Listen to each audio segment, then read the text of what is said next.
नमस्कार. आजच्या या खास आणि सविस्तर विश्लेषणात खूप खूप स्वागत.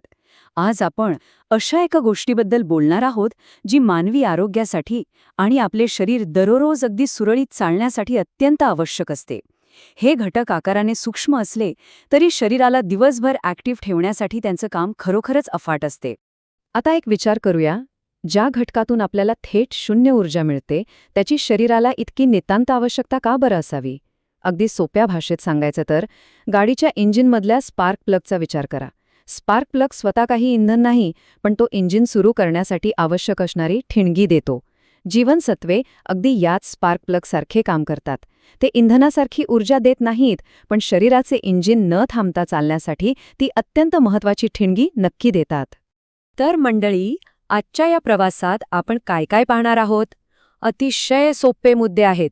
जीवनसत्वे म्हणजे काय, त्यांचे 2 मुख्य प्रकार, आपल्याला रोज लागणारी जीवनसत्वे, शरीरात साठवली जाणारी जीवनसत्वे आणि शेवटी संतुलित आहाराचं महत्त्व. चला तर मग सुरू करूया. सुरुवात करूया पहिल्या भागापासून. जीवनसत्वे म्हणजे नक्की काय?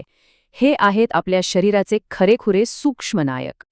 थोडक्यात सांगायचं तर हे असे सूक्ष्म पोषक घटक आहेत जे शरीराची वाढ, विकास आणि रोजची कामं सुरळीत चालण्यासाठी अगदी मस्ट आहेत. हे शरीराला लागतात अगदी चिमूटभर, पण त्यांचा प्रभाव मात्र अवाढव्य असतो. आपल्या शरीराचं दैनंदिन कामकाज सांभाळणारे हे पडद्यामागचे मुख्य मॅनेजर्स आहेत असं म्हटलं तरी अजिबात चुकीचं ठरणार नाही. आता वळूया दुसऱ्या भागाकडे. यांचे 2 मुख्य प्रकार कोणते आणि आपले शरीर या संसाधनांचे व्यवस्थापन कसे करते ते पाहूया. इथे एक खूप भारी आणि महत्त्वाची गोष्ट आहे. जीवनसत्वांचे 2 अगदी विरुद्ध स्वभाव असणारे गट आहेत. एकीकडे आहेत पाण्यात विरघळणारी जीवनसत्वे, ज्यामध्ये बी आणि सी यांचा समावेश होतो. ही जीवनसत्व शरीरात साठवली जात नाहीत, त्यामुळे ती रोजच्या रोज आहारातून घ्यावीच लागतात.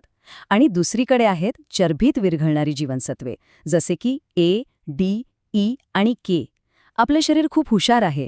तेही ही जीवनसत्व भविष्यात कधीतरी लागतील म्हणून स्वतःमध्ये सुरक्षित साठवून ठेवते. काहींचा रोज पुरवठा करावा लागतो, तर काहींचा साठा शरीर स्वतः करून ठेवते. हा यातील मुख्य फरक आहे. आपला तिसरा भाग आहे रोजची जीवनसत्वे, म्हणजेच आपण मगाशी पाहिलेली पाण्यात विरघळणाऱ्या टीमची ओळख. आता यातली सर्वात इंटरेस्टिंग गोष्ट आहे का, हा जो संपूर्ण विटॅमिन बी कॉम्प्लेक्स परिवार आहे ना, B1, B2, B3, B6 आणि B12, हे सगळे मिळून एक भन्नाट काम करतात.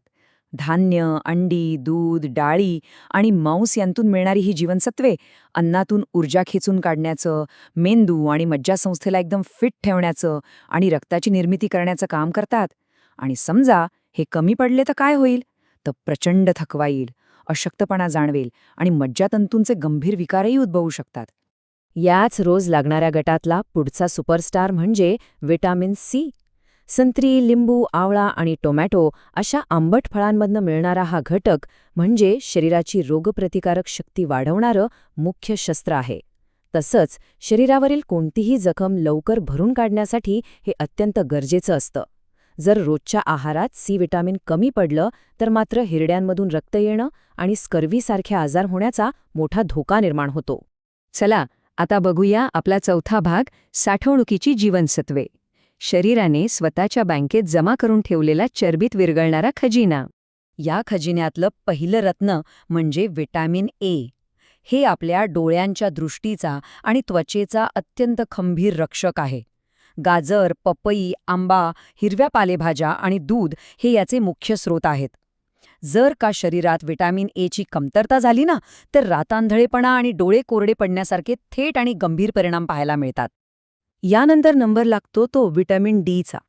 आता मगाशी आपण बघितलेल्या विटॅमिन सीच्या अगदी उलट याचा मुख्य स्रोत अन्न नसून चक्क सूर्यप्रकाश आहे.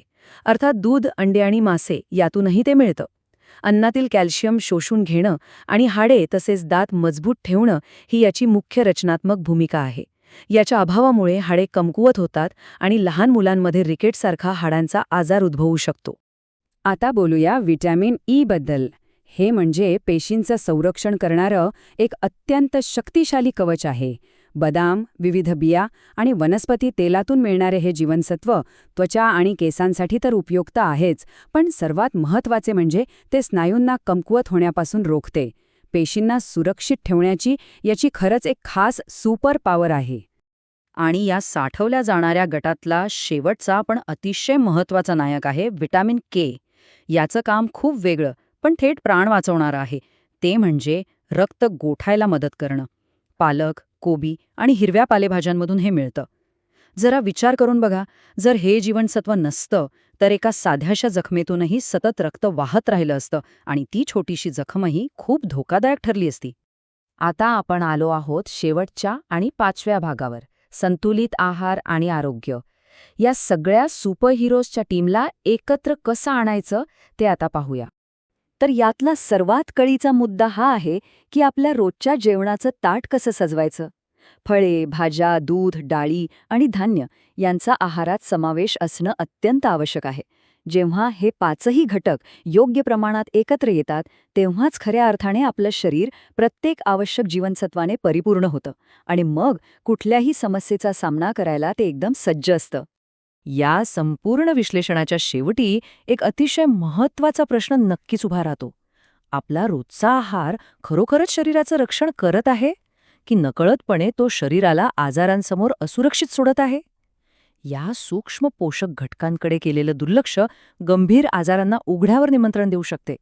कारण योग्य पोषण आणि आहाराची काळजी घेणं हेच खऱ्या अर्थाने निरोगी जीवनाचं रहस्य आहे.